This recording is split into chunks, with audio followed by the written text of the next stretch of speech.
Selamat malam Bapak Ibu Saudara sekalian, kita kembali lagi dalam renungan malam pada malam hari ini. Dan memulai renungan kita pada malam hari ini, mari kita memulainya dengan berdoa. Kita berdoa.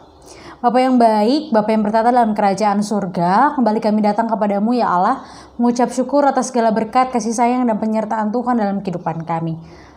Pada malam hari ini Engkau boleh memberkati setiap kami untuk dapat mendengarkan, membaca dan juga kemudian merenungkan akan kebenaran firman-Mu. Berkatilah kiranya setiap kami ya Allah, agar apa yang boleh kami baca dan renungkan bersama itu semua dapat kami lakukan dalam setiap langkah kehidupan beriman kami. Bersabdalah kepada kami ya Allah, anak-anak-Mu, karena kami sudah sedia untuk mendengarkannya. Di dalam Kristus Yesus Tuhan yang telah menjadi manusia bagi setiap kami telah berdoa dan mengucap syukur. Amin. Ya, Ibu Bapak Saudara sekalian, malam hari ini bacaan Alkitab kita diambil dari surat Rasul Paulus yang pertama kepada jemaat di Tesalonika, pasalnya yang ketiga, ayatnya yang keempat, yang menyatakan, sebab juga waktu kami bersama-sama dengan kamu telah kami katakan kepada kamu bahwa kita akan mengalami kesusahan, dan hal itu seperti kamu tahu telah terjadi. Itulah sebabnya maka aku, karena tidak dapat tahan lagi, telah mengirim dia, supaya aku tahu tentang imanmu. Karena aku khawatir kalau-kalau kamu telah dicobai oleh si penggoda, dan kalau-kalau usaha kami menjadi sia-sia. Demikianlah pembacaan Alkitab. Berbahagialah setiap kita yang membaca, merenungkan, dan juga melakukan firman Tuhan dalam setiap langkah kehidupan beriman kita. Hosiana.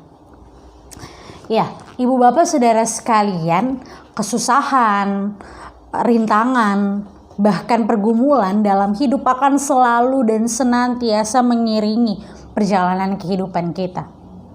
Ketika cobaan datang, ketika rintangan datang, itu akan silih berganti dengan kebahagiaan, kesuksesan, bahkan pencapaian.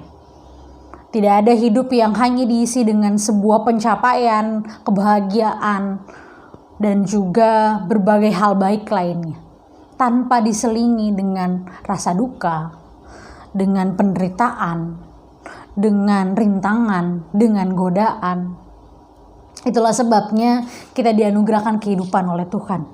Karena ketika kita menjalani kehidupan ini, maka suka dan duka akan senantiasa beriringan, bergantian. Dan ketika kita sebagai manusia tidak lepas dari yang namanya masalah hidup, Tuhan sedang memproses kehidupan kita. Masalah tidak akan pernah lepas karena Tuhan sedang memproses kehidupan setiap kita.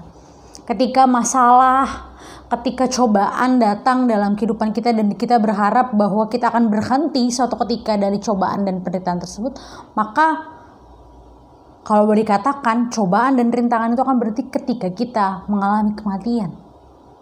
Tidak ada kehidupan yang hanya diselingi, yang hanya diisi dengan sebuah hal yang lurus-lurus saja. Tidak ada ups and down. Kita dibentuk, kita diproses agar kita semakin dewasa, agar kita semakin kuat menghadapi hari-hari ke depan. Pandemi ini contohnya datang menghampiri kehidupan kita dari tahun 2019 sampai di tahun 2021 ini bukan tanpa alasan. Bukan tiba-tiba saja Tuhan mau kita berhidup seperti ini gitu, hidup berdampingan dengan virus. Tapi pasti ada alasan yang mungkin saat ini tidak kita ketahui. Tapi di masa depan, Tuhan mau memproses kita menjadi pribadi yang lebih dewasa lagi. Pribadi yang lebih kuat lagi. Manusia-manusia yang tahan banting menghadapi cobaan dan rintangan.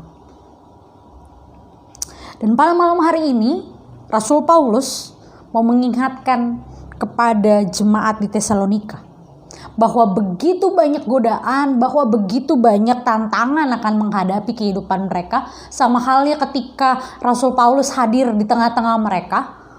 Tapi Rasul Paulus mau mengingatkan bahwa mereka harus berpegang teguh pada iman mereka kepada Yesus Kristus, agar apa yang diajarkan, apa yang diteladani oleh para rasul, oleh Paulus dan rekan-rekannya tidak kemudian menjadi sia-sia.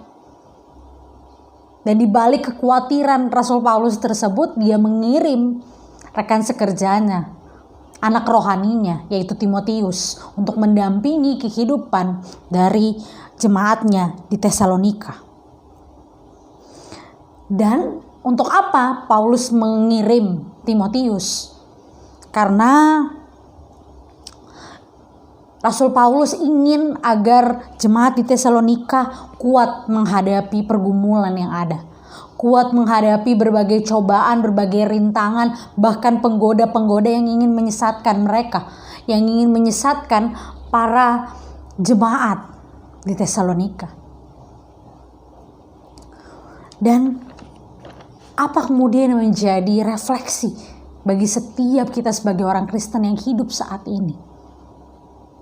Kita pun diingatkan bahwa sebesar bahkan sekeras apapun pergumulan yang menghampiri kehidupan kita, tetaplah beriman kepadanya. Kehidupan yang penuh dengan up and downs, kehidupan yang penuh dengan suka dan juga duka, kehidupan yang terus memproses kita menjadi pribadi yang lebih dewasa dan kuat lagi, kiranya tidak kemudian melunturkan iman kita, tidak kemudian membuat kita menjadi pribadi yang ya udah Tuhan, saya pasrah dengan keadaan ini, saya nggak mau lagi hidup seperti ini, saya mau menyerah akan kehidupan ini. Tapi kehidupan kita yang penuh dengan berbagai cobaan, yang penuh dengan berbagai rintangan ini mau mengingatkan setiap kita bahwa tetaplah berpegang pada Tuhan. Seperti dalam Mazmur 23 ayat yang keempat, Tuhan akan senantiasa mendampingi kita bahkan dalam lembah kekelaman sekalipun. Itu Mazmur yang disampaikan oleh Raja Daud, bahwa ketika dalam kekelaman sekalipun Tuhan senantiasa hadir bahkan dengan gada dan tongkatnya. Tuhan mau senantiasa hadir dalam berbagai pergumulan yang sedalam-dalamnya dalam kehidupan kita. Dan ketika Tuhan sudah membiarkan dirinya terlibat dalam kesusahan kita sekalipun, bagaimana respon kita? Tentu saja kita diharapkan untuk terus berpegang teguh hanya kepadanya, hanya kepada firman-Nya, hanya kepada dirinya sendiri, yaitu Yesus Kristus yang telah menjadi manusia bagi setiap kita.